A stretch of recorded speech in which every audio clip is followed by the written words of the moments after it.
Electrical info में आज का जो हमारा टॉपिक है, इसमें आज हम डिटेल में बताएंगे कि जो स्टेप अप ट्रांसफार्मर और स्टेप डाउन ट्रांसफार्मर होता है, ये क्या चीज़ें हैं और इनमें आपस में क्या डिफरेंसेस हैं। तो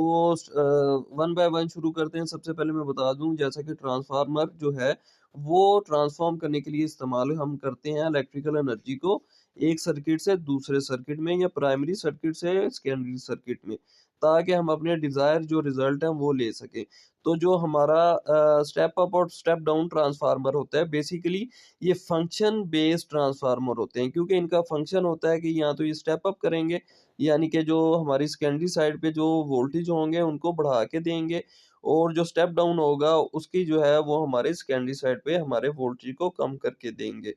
तो जो function based step up transformer और स्टेप डाउन ट्रांसफार्मर है, इसमें बेसिकली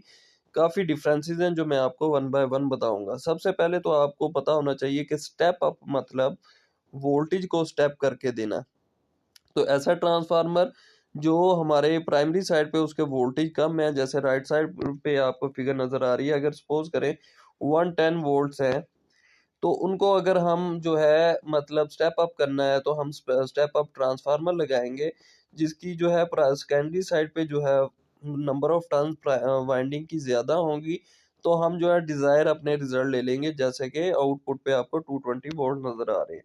तो ये जो हो गया हमारा स्टेप अप ट्रांसफार्मर हो गया। तो दूसरी चीज ये है कि जो स्टेप अप ट्रांसफार्मर होता है कि एक तो ये वोल्टेज को स्टेप अप कर रहा होता है, लेकिन जो हमारा करंट होगा वो डिक्रीज हो रहा होगा, क्योंकि जहां वोल्टेज ज्यादा होंगे तो उधर जो है करंट जो है ऑटोमेटिकली कम हो जाएगा। तो स्टेप अप ट्रांसफार्मर बेसिकली कहाँ कहाँ इस्तेमाल होते हैं, तो आप अगर जनरेटिंग प्लांट या कोई पावर प्लांट के ऊपर गए हो तो आपको पता होगा कि उधर जो हमने अपने ट्रांसफार्मर लगाए होते हैं वो स्टेप अप ट्रांसफार्मर होते हैं, क्योंकि जो हमारे वोल्टेज या जो हमारी जनरेशन हो रही होती है वो 6 केवी या 11 केवी में हो रही होती है।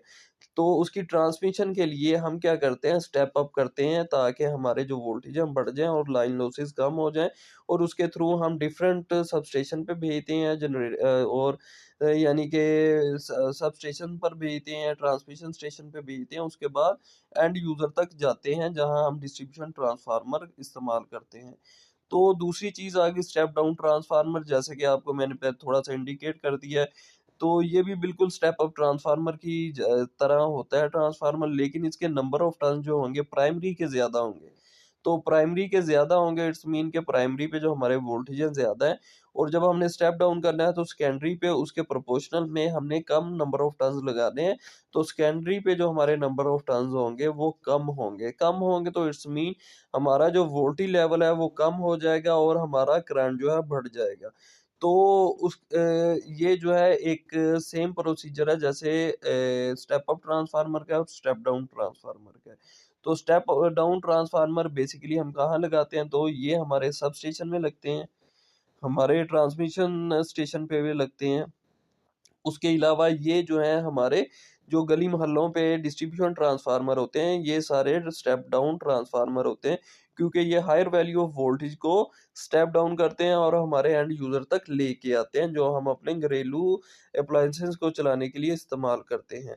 तो इसका जो वर्किंग मैकेनिज्म होगा म्यूचुअल इंडक्शन का, दोनों का सेम होगा। और ये जो है स्टेप डाउन ट्रांसफार्मर जो है, हम जो है इनको अपने वोल्टेज को कम करते हैं और इससे हमारा जो है करंट हाई हो जाता है। तो इनमें बेसिकली ये दो मेन डिफरेंसेस हैं जो step up step down transformer में मैंने बताए हैं। इनके अलावा इनकी लोकेशन के हिसाब से या इनके यूज के हिसाब से हम इनको इस्तेमाल करते हैं, और जिस जगह हमारा स्टेप डाउन होगा उधर हम स्टेप डाउन ट्रांसफार्मर लगाएंगे ताकि वोल्टेज कम हो जाए और हम इसको इस्तेमाल कर सकें, और जिस जगह हमने वोल्टेज हाई करनी है तो स्टेप अप लगाएंगे तो हमारे वोल्टेज हाई हो जाएंगे और हम उसे इस्तेमाल कर सकेंगे। तो होप अगर आपको वीडियो अच्छी लगी हो तो हमारी वीडियो को लाइक करें।